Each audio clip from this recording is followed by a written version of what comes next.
ஹாய்ங்க. எப்படி இருக்கீங்க? சூப்பரா இருக்கேன். இந்த வீடியோ போடலாமா வேணாமாங்கிறது ஒரு குழப்பம் வந்துட்டே இருந்துச்சு. ஏன்னா ஒரு நல்ல விஷயத்த பத்தி பேசுறோம்னா ஓகே. இது நல்லாவே இல்லை அப்படின்னு சொல்றதுக்காக ஒரு வீடியோ போடணுமா அப்படிங்கிறது கஷ்டமா இருந்துச்சு. இருந்தாலும் ஒரு 5 மணி நேரம் வரைக்கும் செலவு பண்ணியிருக்கேன். அதுக்காகவாது இந்த வீடியோ போடணும் அப்படிங்கறக்காகவே தான் இந்த வீடியோ போடுறேன். முத்து எனும் காட்டான் விஜய் சேதுபதி நடிப்புல காக்கா பண்டை மணிகண்டன் டைரக்ஷன்ல ஹாட் ஸ்டார்ல இப்போ வெளியாயிருக்கக்கூடிய ஒரு வெப் சீரிஸ் 10 எபிசோட் கிட்டத்தட்ட 5 மணி நேரம் 18 நிமிஷம் மொத்தமா வருது. மொத்தமே வேஸ்ட் தான் வைங்களேன். 7வது எபிசோடும் 9வது எபிசோடும் மட்டும் கொஞ்சம் இன்ட்ரெஸ்டிங்காக போகுது. அதெல்லாம் வந்து காரணமாகவே எடுத்துக்க முடியாது. இருக்கலே அதான் பெஸ்ட் அப்படிங்கிற மாதிரி எடுத்துக்கலாமே ஒழிய மொத்தத்துக்கும் வேஸ்ட் தான். துறந்த மாதிரி ஒரு படத்தை 4 மணி நேரம் உட்காந்து பார்த்துருக்கோம். கடைசி சீன் கூட எந்திரிக்கிறதுக்கு மனசு இல்லாமல் எந்திரிக்கிறோம். அதையெல்லாம் மைண்டில் வச்சுக்கிட்டு இப்போதான் ஒரு சாரியா அப்படின்னு சொல்லிட்டு ஒரு ஹிந்தி வெப் சீரிஸ் நம்ம போட்டிருக்கோம்.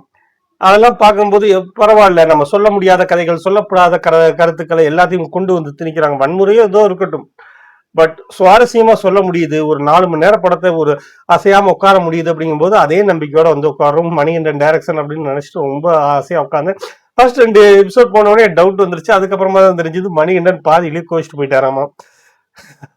ஸோ அந்த படத்தோட சினிமாட்டோகிராஃபரும் எடிட்டரும் சேர்ந்து தான் இந்த படத்தை கொஞ்சம் கொஞ்சமா உப்பேத்தி எடுத்திருக்காங்க. என்ன சொல்றது, ஃபர்ஸ்ட் சீன் ஒரு தலை விழுந்து கிடக்கு. தலையில்லா முண்டம் மட்டும், தலை மட்டும், வெறும் தலை மட்டும் கிடக்கு. அந்த கொலையை விசாரிக்க போறாங்க. அந்த விசாரிக்கும் போது ஒவ்வொருத்தங்களும் தங்களுக்கு தெரிஞ்ச கதையை சொல்றாங்க. அதுதாங்க இது அந்த நாள் படத்துல சிவாஜி கணேசன் வச்சு ஏற்கனவே ட்ரை பண்ண ஒரு விஷயம் தான். அன்னைக்கு செம்ம ஹிட். அதை எவ்வளவு சுவாரஸ்யப்படுத்த முடியுமோ அவ்வளவு பண்ணிட்டு இருந்தாங்க. இன்னைக்கு இந்த படத்தை பொறுத்த வரைக்கும் எவ்வளவு கேவலமா ஒரு ஸ்கிரீன் பிளே எழுத முடியுமோ அவ்வளவு கேவலமா எழுதியிருக்காங்க. 18+ வேற, நிறைய இன்டிமேட்டான சீன்ஸ் நிறைய இருக்கு, வன்முறைகள் இருக்கு. ஹாட் ஸ்டார் தனக்கான மரியாதைகள், ஹார்ட் பீட் அது இதுன்னு கொஞ்சம் நல்லா மேலே கொண்டு வந்தாங்க. திரும்பவும் ஹாட் ஸ்டார் வெப் சீரிஸ் அப்படின்னாலே கொஞ்சம் போர் அடிக்கும், மொக்கையா இருக்கும் அப்படிங்கிறதுக்கு திரும்பவும் ஒரு உதாரணமாக தான் மாறி இருக்குன்னு தான் சொல்ல முடியும். என்ன கேட்டால் பார்க்காதீங்கன்னு சொல்லுவேன். அதையும் தாண்டி டேட்டா பாக்கி இருக்கு, ஹாட் ஸ்டார் சப்ஸ்கிரைபர் நான் அப்படின்னு சொல்லிட்டு பார்த்தீங்கன்னா அது உங்களோட பொறுப்புங்க. அதை விட நல்ல கதைகளோடு இருக்கக்கூடிய படங்களை பாருங்க.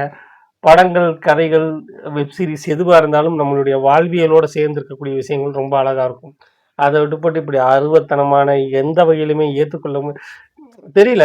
விஜய் சேதுபதினாலே ஒன்று நல்லது பண்ணால் 4 மொக்க பண்ணுறாரு அப்படிங்கிறது தான் இப்போ சமீபமாக உறுதியாகிட்டே வருது. எனக்கு 5.25 மணி நேரம் வேஸ்ட்டுங்க. உங்களுக்கு இன்னொரு வீடியோவில் சந்திப்போம். நன்றி.